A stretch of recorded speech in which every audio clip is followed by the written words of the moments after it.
สวัสดีครับทุกคน วันนี้นะครับผมเป้รู้สึกมองชาแนลนะครับ ผมจะพาทุกคนนะครับมาทำอะไรนะครับ ไม่บอกนะครับ มาดูท้ายคลิปว่าจะเฉลยว่ามันคืออะไรนะครับ ให้ท่านผู้ชมนะครับ ติดตามมาเองดีกว่านะครับว่ามันคืออะไรนะครับแนะนำอุปกรณ์ก่อนนะครับว่ามีอะไรนะดูตรงนี้นะครับอันดับแรกคืออะไรเอ่ยท่านผู้ชมก็น่าจะเดารู้แล้วนะครับ อันนี้คือข้าวใหม่บนดอยนะครับข้าวใหม่บนดอยแล้วทีนี้แล้วก็นี่คืออะไรอีกวัตถุดิบเรามีไม่เยอะนะครับเรามีแค่ 3-4 อย่างเองนะครับอันนี้คือผักนะครับที่มีดอกด้วยนะครับเนี่ยเราเพิ่งซื้อมาเมื่อกี้เองนะครับดูนี่เขาเรียกผักอะไรแม่ผักกวางตุ้งนะครับแต่ว่ามันเป็นดอกแล้วนะครับแล้วก็มีนี้อีกนะครับนี่มีหมูนะครับหมูติดมันนิดนึงนะครับแล้วแต่ชอบเลยนะครับท่านบางคนจะเอากระดูกหรือว่าจะเอาหมู3 ชั้นนะครับแต่ว่าเราชอบหมูเป็นตัวเลยเราชอบแบบนี้นะครับเราชอบมีหมูติดมันนิดนึงนะครับนี่คือวัตถุดิบของเราแล้วก็มีเรากินกัน3 คนนะครับทานแค่3 คนก็มีน้องไก่อยู่นอกนึงด้วยนะครับเพราะฉะนั้นวันนี้เราก็จะทำทั้งหมดนี้นะครับเมนูของเราที่จะหุงข้าวไปนะครับดูก่อนเราจะหุงข้าวก่อนเราก็ถึงหุงข้าวแล้วนะครับหุงข้าวใหม่กันหุงเลยแม่ปิดฝาหม้อนะครับแล้วก็เราใช้เป็นหุงแบบข้าวเจ้านะครับโอเคอันนี้ก็รอต่อไปเดี๋ยวไข่นักเลยต่อไปนะครับเราก็จะเอาผักที่เราจะเอาไปเมนูก็ง่ายๆนะครับบนดอยที่เราชอบกินนะครับเราก็เอาผักมาแค่ล้างน้ำก่อนแป๊บนึงระหว่างเรารอผักนะครับเรารอผักในนี้เราก็มาหั่นเนื้อหั่นหมูกันก่อน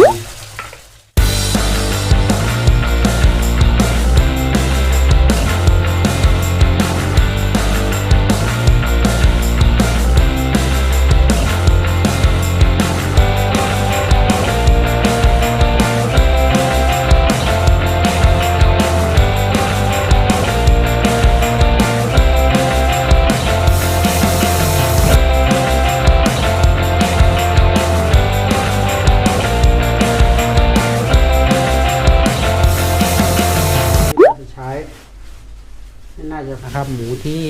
ติดมันหน่อยเราชอบนะครับไก่นะครับเดี๋ยวไก่นี่เราใช้น่องเดียว2 คน3 คนนะครับเราจะมาหั่นน่องไก่เองไก่นี้นะครับทางที่ดีนะครับเราจะใช้ไก่บ้านนะครับมันจะอร่อยกว่านะครับแต่ทีนี้เนื่องจากว่าเราซื้อเมื่อกี้นี้เช้าเกินนะครับตลาดยังไม่มีนะครับเราก็เลยใช้ไก่พันธุ์นะครับ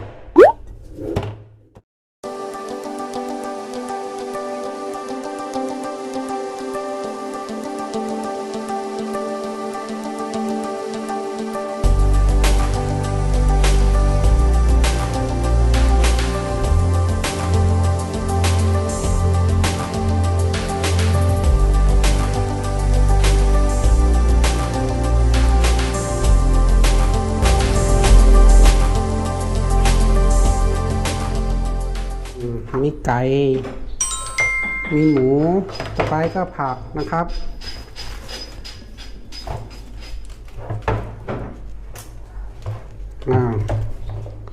ผักเราก็จะเด็ดออกจากต้นบ้างนะครับเราจะใช้ที่มันอ่อนๆครับเกล็ดแล้วก็ทิ้งไปกลิ่นก็โอเคนะครับไม่มีสารพวกฟอร์มาลีน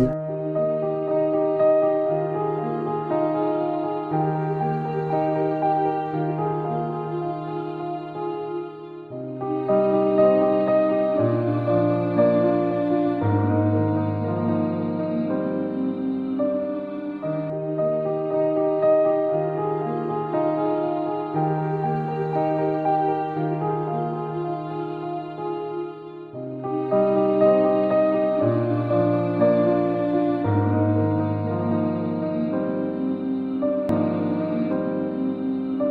นี่ตัวสุดท้ายแล้วนะครับ สุดท้ายแล้วก็นี่ สังเกตว่าดูนะครับ สังเกตตรงนี้นะครับนี่คือก้านที่เราไม่ใช้ก็ค่อนข้างเยอะเหมือนกันนะครับนี่เราก็ไม่เอาเราก็ทิ้งนะครับ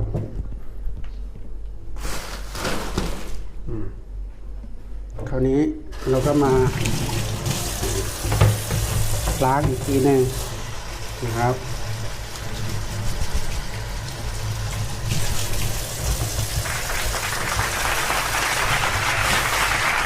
ครับก็ข้างยาวนะครับ เราก็จะมาใช้หั่นอีกทีหั่นเพื่อให้มันสั้นลงนะครับ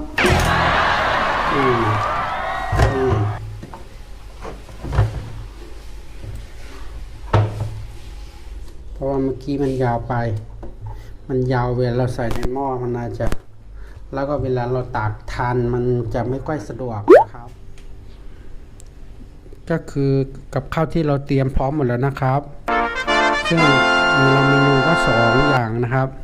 แล้วก็อันนี้นะครับไก่เมนูเราทำเมนูไก่ก่อนนะครับไก่ใส่เข้าไปแล้วนะครับต้มน้ำพอให้เดือดแล้วก็ใส่เข้าไปให้มันตรงเลยอันนี้เราจะต้มไก่นะครับต้มไก่เสร็จแล้วเครื่องปรุงก็ไม่มีอะไรมากเลยนะครับไก่นะครับเราใส่พริกไทยหน่อยนะครับแล้วก็โขลกพริกไทยหน่อยนึงนะครับไทยเข้าไปเพื่อให้หอมต่อไปก็เกลือนะครับใส่เกลือหน่อยครับแล้วก็พอมาปุ๊บเราก็ตักพวกฟองอันนี้ออกนะครับแค่นี้ก็อร่อยแล้วนะครับไม่ต้องใส่อะไรเลยคนนี้เป็นเชฟชิมนะครับโอเคสีรสชาติขัดอะไร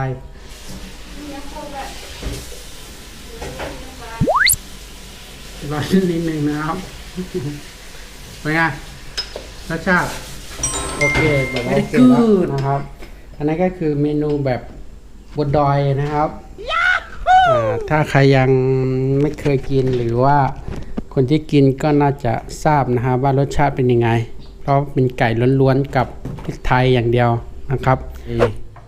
ผักชีหน่อยนึงนะครับก็ใส่ผักชีหน่อยนึงนะครับตามไปด้วยรากผักชีนะครับนี่รากผักชีครับตามด้วยหมูที่เราหั่นไว้นะครับ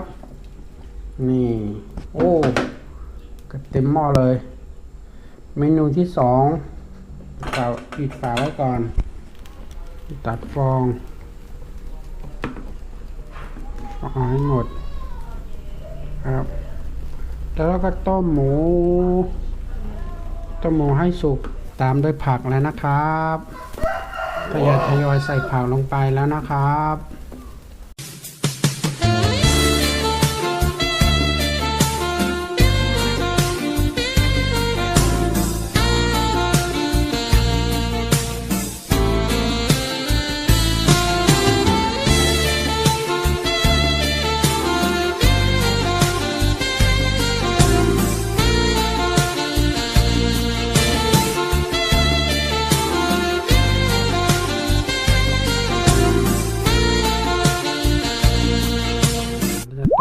เราก็มาเปิดหม้อดูนะครับดูมีฟองไหมมีแล้วก็เราอยากเอาแบบผักอ่อนๆหน่อยก็คือนุ่มๆหน่อยเราก็เลยต้องใช้เวลาตั้งนานนิดนึงนะครับข้าวใหม่ของเรานะครับหม้อของข้าวก็ใกล้จะเขียวแล้วนะครับก็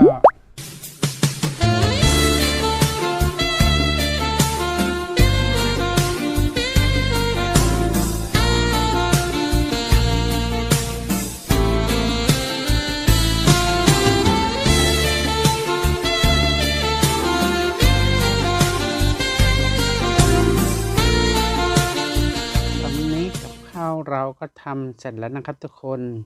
ก็มีด้วยกัน2เมนูนะครับ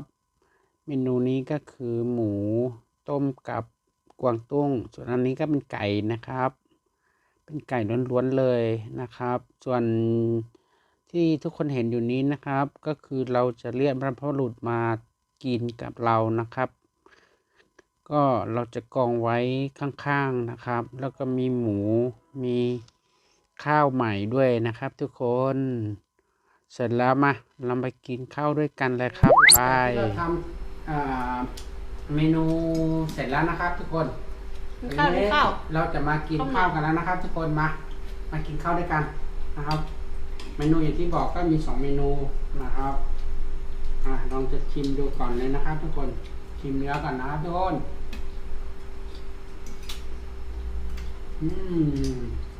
อร่อยมากแต่รู้สึกจะไม่ค่อยกินเท่าไหร่จะใส่น้ำตาลนิดนึง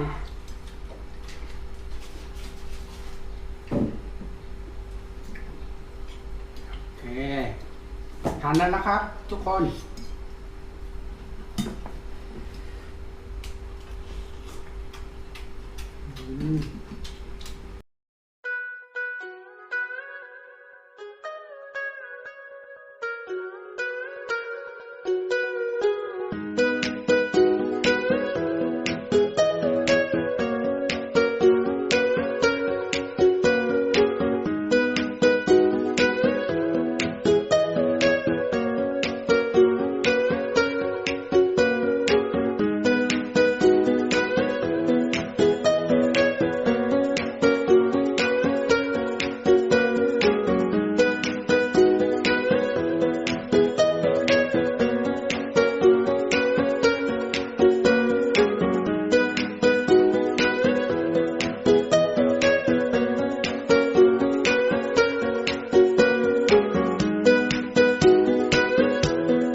เบิ้ลจานที่2แล้วอร่อยไหม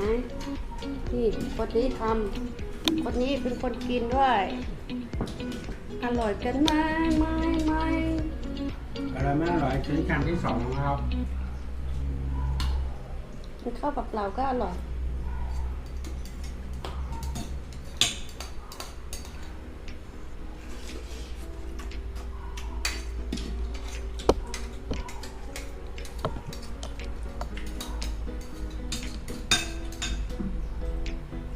โอเคนะครับทุกคน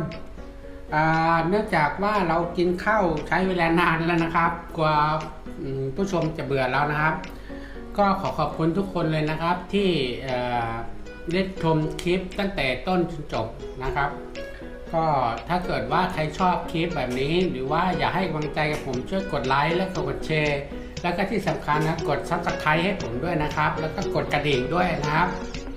ผมจะได้มีกำลังใจทำคลิปต่อไปนะครับสำหรับคลิปนี้ผมขอบคุณทุกคนที่ดูตั้งแต่ต้นจนจบนะครับหวังว่าผมจะได้เจอคลิปใหม่คลิปต่อไปนะครับขอบคุณมากครับสวัสดีครับ